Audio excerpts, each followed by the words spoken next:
Hello, my name is Rodney Herring, and I'm the CEO of Aqua Research.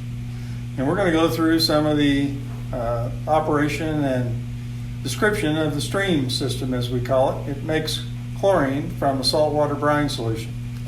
So you simply open the case. It's a waterproof hard plastic case. And we have a set of cables here that you can run the system on a car battery or 12 volts from a solar panel.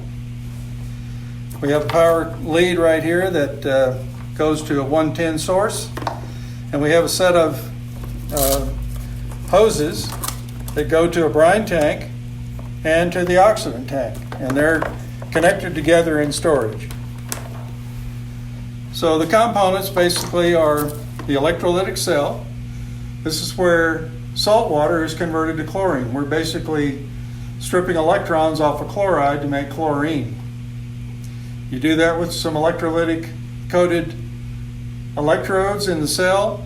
You have a power supply that converts 110 or 220 to 12 volts to run the cell, and we have a control system. And the control system includes a pump to circulate the brine from a brine tank to the cell and then over to an oxidant tank.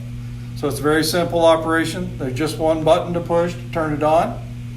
There are indicator lights on the top to explain what's going on if you run out of salt or have too much salt or the power settings are wrong. You have a chart at the top here that tells you how much salt you want to add to water that you've collected, let's say, in a 5-gallon bucket.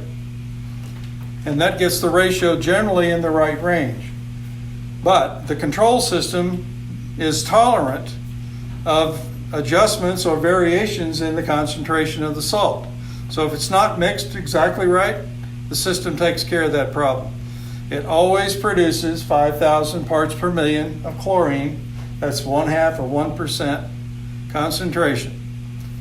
This chart on the bottom tells you how to dose that chlorine into a water supply to treat that water for drinking water.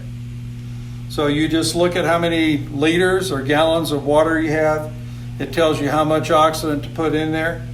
We have various mixing cups, okay, containers. We have chlorine test strips.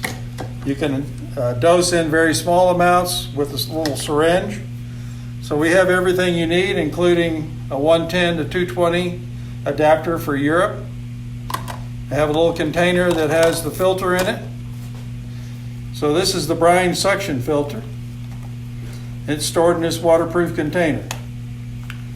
So in subsequent segments of this video series, we'll show you how to set this up and run it.